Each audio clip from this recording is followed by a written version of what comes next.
Bonjour à toutes et à tous. Que le Dieu très haut, le Père de notre Seigneur et Sauveur Jésus-Christ, nous accorde grâce et paix. Lui le maître des temps et des circonstances qui rend ces moments possibles. Le mois dernier, nous avons introduit notre séminaire automnal sur le thème « Vivre l'excellence en Jésus-Christ ». La semaine dernière, nous avons parlé des femmes victorieuses et cette semaine, nous parlons des hommes victorieux. Je profite d'ailleurs pour adresser une salutation particulière à tous les hommes victorieux de la communauté biblique Épée Victorieuse. Que la victoire soit notre partage, que ça soit quelque chose que nous allons expérimenter au quotidien, car c'est en cela que Christ nous a appelés. Christ a tout accompli à la croix et il est écrit que celui qui est en nous est plus fort que celui qui est dans le monde. Alors si Christ est en nous, la victoire nous est garantie. Je me souviens de Josué quand Dieu l'appelle pour conduire le peuple vers sa destinée. Josué est effrayé par l'immensité de la tâche qu'il doit assumer. Mais Dieu dit à Josué que tu as quelque chose entre tes mains qui contient toutes les clés pour triompher. C'est la parole de Dieu. Que la parole soit notre partage au quotidien parce que nous trouverons là-dedans les clés pour débloquer des situations parfois que nous croyons insurmontables, des situations que nous croyons impossibles. Nous avons la clé de la victoire, la clé du succès se trouve dans la parole de Dieu. Que la parole de Dieu soit notre partage. Alors, à l'introduction de mon message que je continuerai demain dimanche, Dieu voulant, j'aimerais citer ici 3 points qui sont essentiels, 3 points incontournables, 3 points très importants qui ont permis à nos aînés dans la foi de pouvoir expérimenter la victoire. Ces 3 points sont des piliers sur lesquels nos vies doivent être construites. C'est elles qui nous donnent la force de pouvoir expérimenter la victoire en Christ. Pour cela, je partirai du texte de Paul aux Thessaloniciens, première épître, du chapitre 1er, du 1er au 10e verset. Je vais lire dans le précieux et glorieux nom de Jésus, notre Seigneur et Sauveur.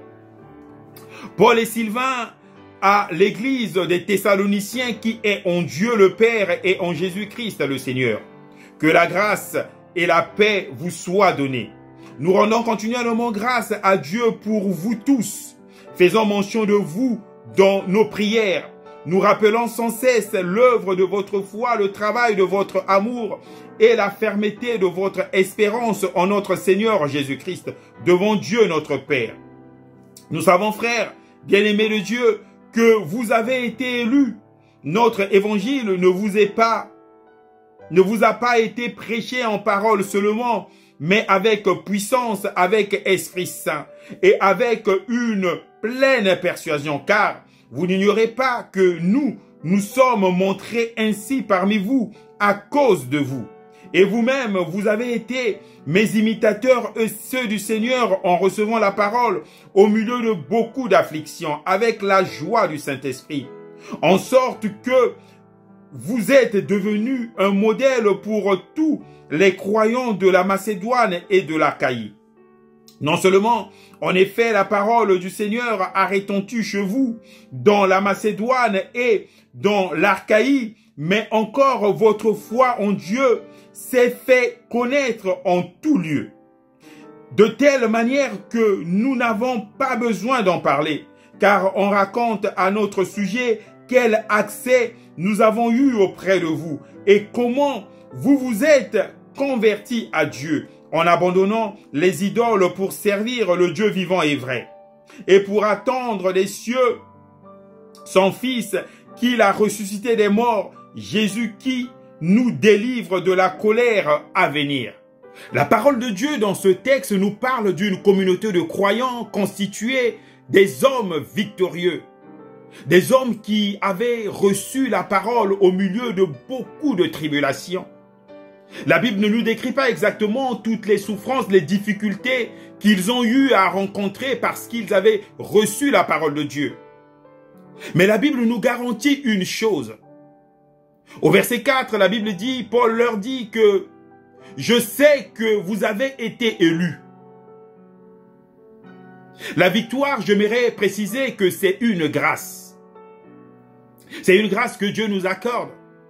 Quand Israël est sorti d'Égypte, quand ils sont rentrés à Canaan, cette destination où Dieu voulait leur accorder le repos, Dieu va leur dire attention, ne croyez pas que ce que vous allez faire, toutes les victoires, tout ce que vous allez produire, que c'est le fruit de votre propre force. Sachez que celui qui combat pour vous, c'est moi. La victoire, c'est d'abord une grâce. À chaque fois que nous expérimentons la victoire, nous devons réaliser que c'est une grâce que Dieu nous accorde. La deuxième chose que j'aimerais citer, que nous ne devons pas ignorer que chacun de nous est un choix de Dieu. Que Dieu ne s'est pas trompé en nous choisissant. La Bible dit que ce n'est pas nous qui avons choisi Dieu, c'est Dieu qui nous a choisis. Et si Dieu nous a choisis, c'est pour nous permettre de rentrer dans son projet. Et il sait combien nous avons besoin des outils pour réaliser la mission. Et Dieu nous équipe de ces outils pour que nous puissions triompher, pour que nous puissions réaliser la mission qu'il nous confie. Jésus cite une parabole de cet homme qui, partant, va remettre des talents à ses serviteurs. Et un des serviteurs va, au lieu d'aller multiplier, va creuser la terre pour garder ce talent. Et quand le maître revient, ce serviteur dit au maître, je savais que tu es quelqu'un d'exigeant, que tu moissonnes où tu n'as pas sémé, alors j'ai pas voulu prendre le risque, voilà ton talent. Jésus lui dit, mais si tu savais que j'étais quelqu'un d'aussi exigeant, fallait peut-être aller placer mon talent dans une banque, ça m'aurait produit des intérêts. Écoutez, Dieu, en confiant ce talent à cet homme, il avait confiance en lui. Dieu savait qu'il avait plus de capacité que ce que pouvait produire une banque. Il avait un rendement meilleur qu'une banque. Dieu a placé le talent chez cet homme. Et cet homme n'a pas cru en ce talent. J'aimerais dire à quelqu'un que Dieu croit en nous.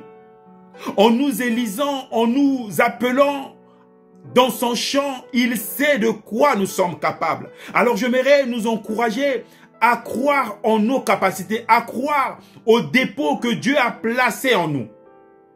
La troisième chose que j'aimerais dire, si Dieu a porté son choix sur nous, c'est parce qu'il a confiance en nous, mais parce qu'il nous connaît. Dans le livre de Jean, au chapitre 2, du 23e au 25e verset, il est écrit ceci. Pendant que Jésus était à Jérusalem à la fête de Pâques, plusieurs crurent en son nom, voyant les miracles qu'il faisait. Mais Jésus ne se fiait point en eux, parce qu'il les connaissait tous. Et parce qu'il n'avait pas besoin qu'on lui rende témoignage d'aucun homme, car il savait lui-même ce qui était dans l'homme. Jésus sait ce qui est dans l'homme. Jésus sait ce qui est en toi. Alors s'il t'a établi dans un service, et s'il t'a établi dans sa maison, parce que il sait ce qui est en toi, il te fait confiance, il sait que tu as des capacités pour arriver, tu as des capacités pour vaincre. Souvenez-vous, dans le livre de 1 Corinthiens, la Bible dit que Dieu ne permet pas une épreuve qui soit au-delà de nos moyens. À chaque épreuve qui nous arrive, Dieu nous donne toujours les moyens pour que nous puissions nous en sortir. Mais pourquoi ces hommes à Thessalonique étaient-ils victorieux? Qu'est-ce qui les a rendus victorieux?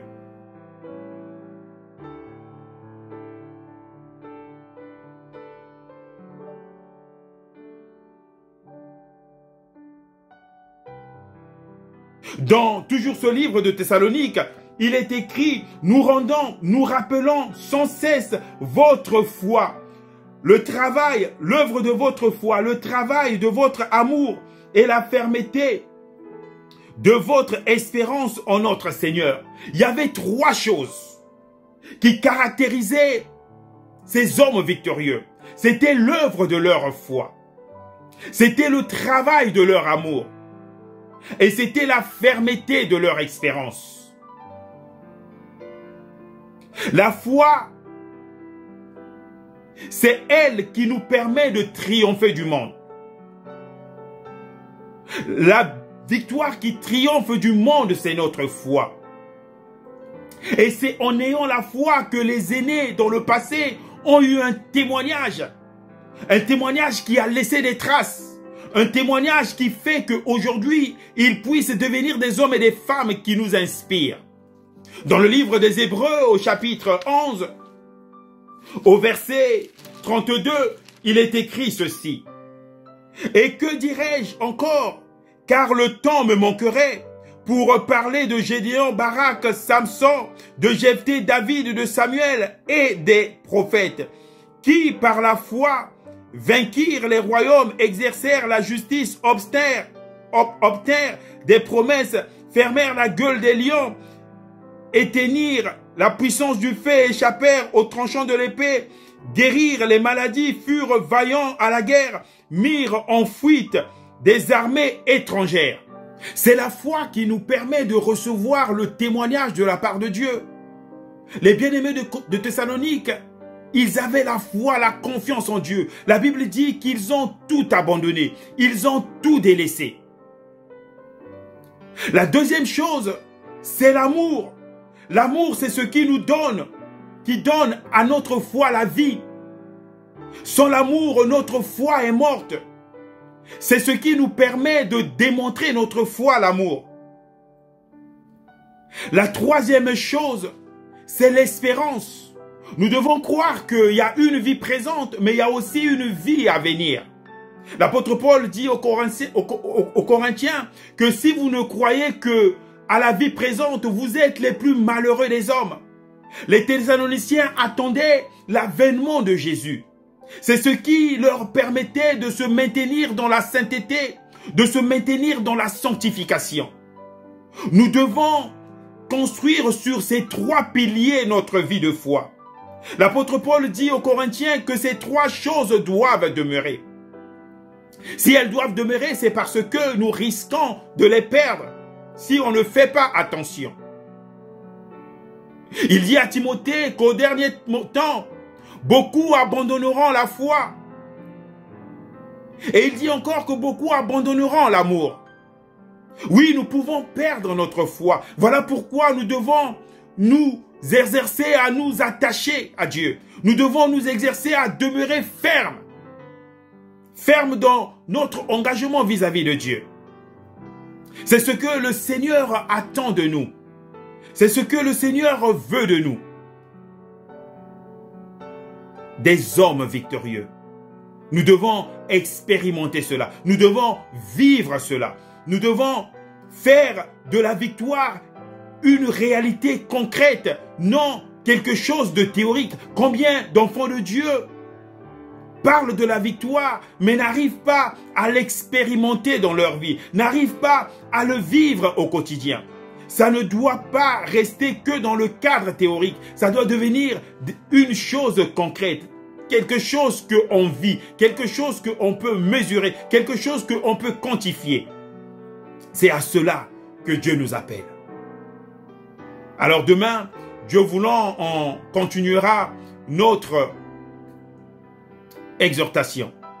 En tout cas, que Dieu vous bénisse, que vos méditations soient davantage profondes afin que vous alliez encore davantage puiser les mystères dans la parole de Dieu qui feront de nous aussi des héros de la foi, des hommes et des femmes qui, quand on partira, on laissera une trace, on parlera de nous comme on a parlé pour ces hommes dans le livre des Hébreux. Parce que Dieu n'a pas fini à travailler avec des hommes. Il n'a pas fini à agir dans la vie des hommes. Il n'a pas fini à faire dans la vie des hommes. On ne peut pas parler parce que c'est quelque chose qui va continuer jusqu'à l'avènement de Christ. Que Dieu nous bénisse, que Dieu nous garde, que Dieu fasse de nous des hommes qui vont réellement expérimenter la victoire en Jésus-Christ. Soyons tous bénis dans le nom de Jésus.